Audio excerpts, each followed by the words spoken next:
Welcome back, guys, to season 2 of Cornerstone Chats. Today, as you can see, we have one of our wonderful guests. This is Danielle. Danielle. There you are. It's alright. You almost forgot your Danielle. name. And as per usual, you've got us two regulars. I'm Robert. And I'm Aislinn. And today we're going to be talking about pornography and the kind of church's view on it, maybe define it a little bit and have some, kind of helpful applications to help you maybe get over it a bit. So who is going to start today? Is it Dani? I can start for you. Go for it. Right, okay, so the topic of pornography is not a topic that is just for one sex or another. Yeah. It's not just for boys or girls, it's for both. It's for everyone. It's an everyone's issue.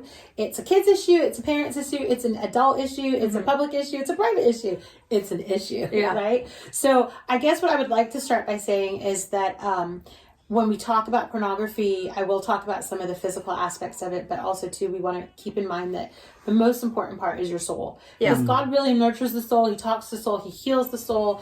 And when the soul starts to get healed by God or nourished by God, sort of changes start taking over your body. Your mind starts changing, your views on everything starts changing. So we have to remember that a true healing of things or a true dealing of things happens within the soul.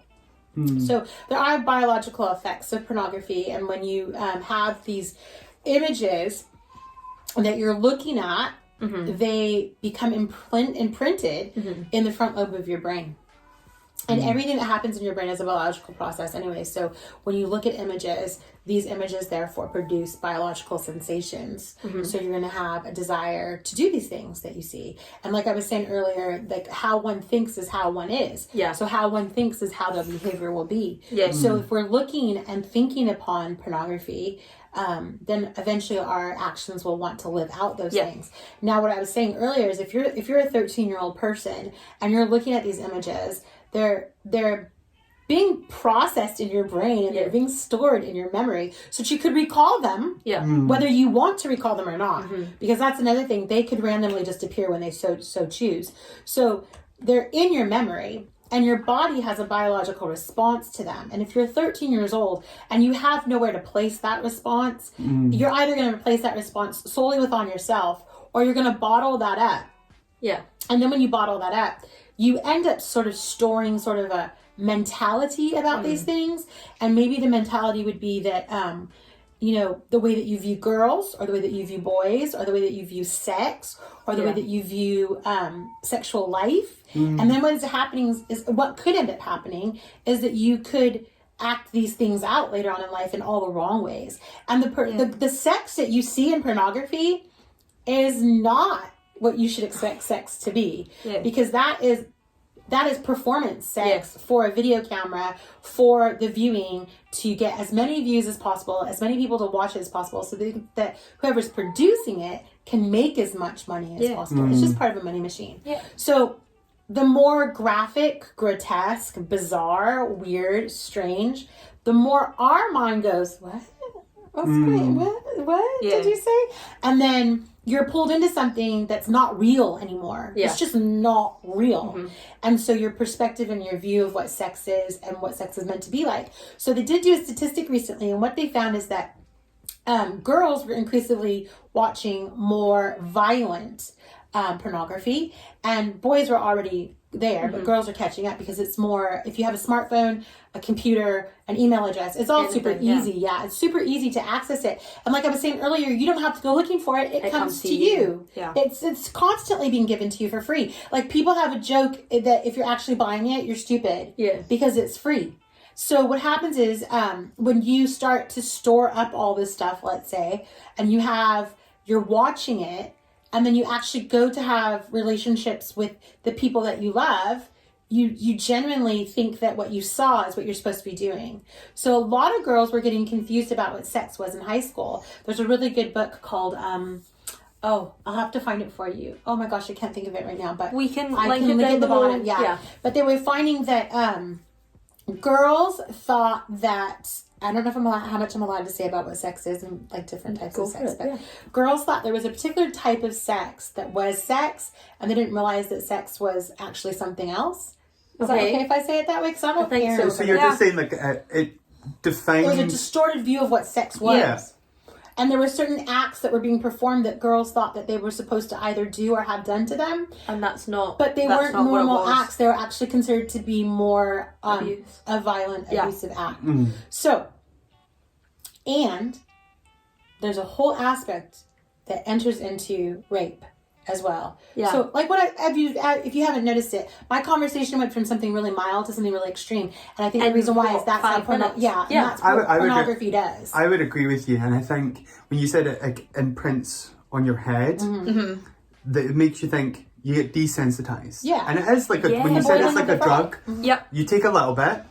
You're like, oh, that was good. That was a good high. And then you need more. And then you want more and more and more. And I think with the rise of technology, it's become more accessible. Yeah. I wouldn't say technology is the problem, because technology is good in a sense. Technology is neutral. It's neutral. It's how you use it. It's what you use it for. And it can be so accessible just by typing in certain words. Yeah. And before you know it, you're off in tangents and in this dark place in the internet. But for me, the thing I see with it is ends up living a duplicit life. Yeah. Because you start off with this lustful feeling. Whether you're a Christian or not, it becomes duplicit. And you have this sense of shame or guilt attached to it, because you know you shouldn't be looking at it. You know you shouldn't be doing it. And then so what you end up doing is private incognito pages, secret apps on your phone, not letting people use your phone, panicking if they go onto it or whatnot. And then you end up kind of like hiding parts areas of your life, hoping that it never gets found out, because you know. And it's like, you want to stop, but you don't do anything about it. Yeah. And it's very much, when Dani said it was very much like a drug, it is very much like that. It's very addictive. You can get hooked right into it. Yeah. And you have to approach it and go, okay, this isn't what sex is meant to be. This isn't what relationships are, because it changes your view on what sex is, what love is, what relationships are meant to be like, what your views on women or men, you end up seeing them as objects and become all these different things. And I think if you're young, you have to put in places now to keep yourself safe. Yeah. Because it can be on TV, it can be on your phone, it can be anywhere. Yeah. I do want to say it's not something to be feared. Like, I don't want to fearmonger around it and say, like, oh my God, if you see it, you should be afraid. Not like that. No. Like, if you see it and you go, you know what, that's not what God has for me. God has laid out in the Bible how to live a healthy sexual life. And if that's the case, then I need to learn from him. And oftentimes, Ashley and I were saying, like, you can be considered for not watching pornography prudish, Victorian. You know, there's all these little cocky little statements that kids make to each other. And then what ends up happening is it becomes a group problem, because now you're engaging it as a group. Yeah. And that is what they're finding, is that younger people are gathering in groups and watching it. And I don't think that's actually anything new, to be totally honest with you. But I think, and Robert was saying the addictive factor, these aren't things you go, oh my God, I want to be afraid of them. Because we don't want to, fear is great, it's a useful tool, but it's not something to live off of. It's like living off adrenaline. You can't live off of one emotion for forever. Yeah. It really has to be a take it to the cross and talk to God about it and seek help and not be duplicit. Yeah. And if you're going to seek help, I would really start with your parents. That's where I would go to start with. Or a trusted adult. A trusted adult. Yeah. And if you feel like, you know, I can't trust anybody, but I want to speak to somebody, I think if you pray and talk to God, God will show you can talk to. Yeah. You know, and absolutely. I think you're right there. I think discipline comes into it.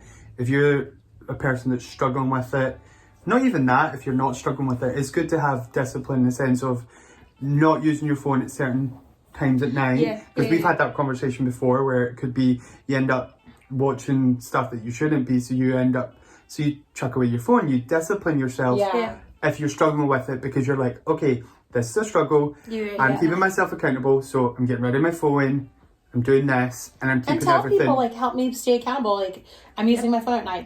Text me and tell me to turn it off. Yeah. You know, or whatever. Those things are to discipline yourself. And there's nothing wrong. Don't let anybody shame you into, there's something wrong with you because you're a virgin. There's something wrong with you because you honor the idea of sex and a sexual relationship in a healthy right environment. Like, don't let somebody shame you for wanting to not do the things that they do, because you're not a follower of the crowd anyways. You're an individual person with your own mind. Yeah. And you're not going to let other people talk you into doing something you don't want to do, no matter what it is. So don't go there. And I think it's really important to remember that it's okay to be different. Yeah. It's totally okay. You don't have to think like everybody else. You don't have to feel like everybody else. You don't have to follow the crowd. And you don't have, and as far as like, even within church environment, like we were saying, find a trusted adult. Well, sadly, we're finding day in and day out that more churches are failing in these areas. Yeah. So you take this problem to somebody and somebody's like indulging you in it rather than helping you get free from it. You need to put some like alert out to people and say, I went to my youth leader, or I went to my pastor, or I went to somebody and I try to talk to them and they're not helping me. They're making it worse. Yeah. Be open. Be your own thinker. I think that's right. Open conversations, because then everything's out in the light, and you can get the help that you need. Yeah. Because once we feel like we can't talk about it, we've had that sense of fear and guilt and shame, and then we retreat more and become more duplicit. Yeah. And we don't get the help. Conversations are good. Find your trusted adult. Be in God's word, so you know his standard, his viewpoint. Because we strive to be like Christ. So we want to see how does God view sex and these things, and be comfortable in your view on it, because you know that in God's view on it. God's view, because we know everyone's going to has at different angles. So be comfortable in it, have open discussions about it, and keep yourself safe. Be smart with your technology and discipline yourself in that way, and allow someone to go, hey, are you doing okay? Because that means we're keeping each other accountable. So if you are struggling with this issue in any way, reach out to us if you feel like we're the trusted adult. Your school counselor. Someone, and we hope that this begins a conversation for you. And be open to the conversation, because you might have someone who is struggling with it, and you might be their trusted adult. Like, you might be their trusted figure, and they might talk to you. So be open to those conversations and help them go to someone else if you're not comfortable. Yeah. And if there's anything else that you feel like you have to talk about, then we've got all of our stuff down below as per usual. We've got our website, our Instagram, our Facebook, the usual. And if there's anything else that we can do for you, then let us know. You're all loved and you're all prayed for, and we will see you next week. All right. Bye. Bye.